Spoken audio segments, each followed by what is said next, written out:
बिल्कुल, election commission ने तो तारीख दे दी है, 14 तारीख उन्होंने 14 दिसंबर की अनाउंसमेंट कर दी है, ऑफिशियल भी हो जाएगा वो। लेकिन अली गौहर साहब, ये तो बात हो गई हमारी इलेक्शन की, क्या अब हो ही रहे हैं अगले साल, इलेक्शन कमीशन ने ये कंफर्म कर दिया है। लेकिन अब अगर हम ये बात करें कि इस वक्त अक्सरियत में भी जो है वो आपकी जमात है बिल्कुल, और अवामी भी जो है वो आपकी जमात इस वक्त बड़ा काम कर रही है, 1.5 साल गुजार के भी गए हैं और अपनी सियासत को भी कुर्बान किया है डिफॉल्ट से बचाने के लिए पाकिस्तान को। इस वक्त अवाम आपकी जानिब देख रही है, कायद नून लीग की जानिब देख रही है कि जब वो आएंगे तो उन्हें माशी चैलेंजेस का जो सामना है अवाम को, उससे निकालेंगे। उस पर कहां तक पार्टी काम कर रही है, क्योंकि अभी आप अवाम में जाने वाले हैं? देखिए, बात यह है कि बिल्कुल आपने दुरुस्त कहा है कि मुल्क में बहुत बड़े चैलेंजेस हैं, लेकिन आपको याद है कि जब 2013 में हमारी गवर्नमेंट बनी थी तो उस वक्त मुल्क में बड़े बड़े चैलेंजेस थे। 20-20 घंटे की लोड शेडिंग थी, दहशतगर्दी का एलिमेंट बहुत ज्यादा था, इंफ्रास्ट्रक्चर जो मुल्क का था वो काफी टूट फूट का शिकार था, बल्कि ना होने के बराबर था। फिर साथ ही साथ आपने देखा कि उस वक्त बिजली पैदा करने के कारखाने लगाए गए, पावर यूनिट्स लगाए गए, जिससे लोड शेडिंग का खात्मा हुआ, जिसमें दहशतगर्दी का खात्मा हुआ, जिसमें जो है वो ये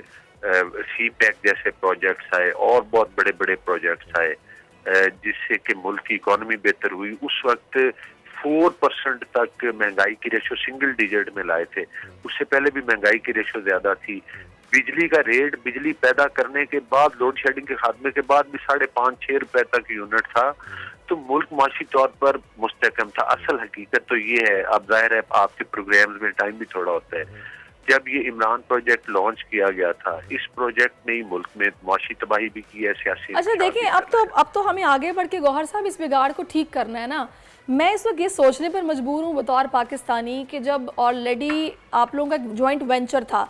आप लोगों के इत्तेहादी थे, जो अब ये कह रहे हैं कि डीलिमिटेशंस की ज़रूरत नहीं है और इलेक्शन 90 रोज़ के अंदर होने चाहिए, इससे आगे जा ही नहीं सकते, कानूनन नहीं जा सकते, तो कैसे मुमकिन है कि जो नताइज आएंगे उनको भी कबूल किया जाएगा और जो इलेक्शन से पहले का सारा प्रोसेस है उसको भी एक्सेप्ट किया जाएगा? ये तो फिर वही बात हो जाएगी कि जो जमात आएगी उसके लिए फिर प्रॉब्लम्स खड़े हो जाएंगे कि हम नहीं मानते, ये गलत हुआ, ये नहीं होना चाहिए था, हम एहतजाज करेंगे। देखिए, नताइज मानने ना मानने की बातें पार्टीज में, ये तो अब रवायत हमारे मुल्क में एक बनी हुई है और किसी हद तक मुतासर भी होते हैं। 2018 के इलेक्शन पाकिस्तान इलेक्शन को ही नहीं मानेंगे ना फिर कि जब डीलिमिटेशन जो है वो होनी नहीं चाहिए थी, ये जो हल्का बंदियां हुई हैं ये ठीक नहीं है, ये उजलत में काम किया गया, इसकी जरूरत नहीं थी, लिहाजा हम इस इलेक्शन को ही नहीं मानते।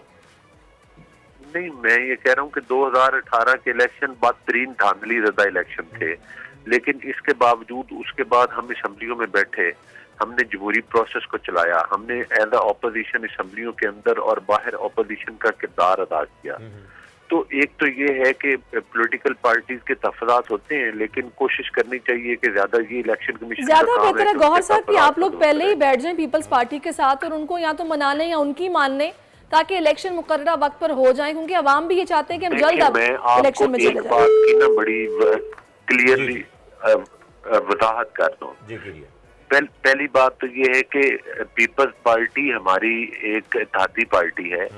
और पीपल्स पार्टी, अब हम हुकूमत में नहीं बैठे, ये इलेक्शन करवाना इलेक्शन कमीशन का काम है। इलेक्शन कमीशन 90 रोज में इलेक्शन करवाए, हम इलेक्शन में जाने के लिए गौहर साहब के ये काम इलेक्शन कमीशन का है और उन्होंने अनाउंस भी कर दिया है, तो अब मेरे ख्याल में शायद पीपल्स पार्टी जो भी अपना एहतजाज रिकॉर्ड कराएगी वो इलेक्शन कमीशन के आगे करवाएगी। और इसके साथ साथ जो है अली गौहर साहब, आपका बहुत बहुत शुक्रिया, आपने पिछले 2018 का जिक्र किया तो वहां वोट को इज्जत दे 2 का नारा जो है वो आया था, उम्मीद करते हैं कि इस बार भी जो है वो वोट को इज्जत दी जाएगी।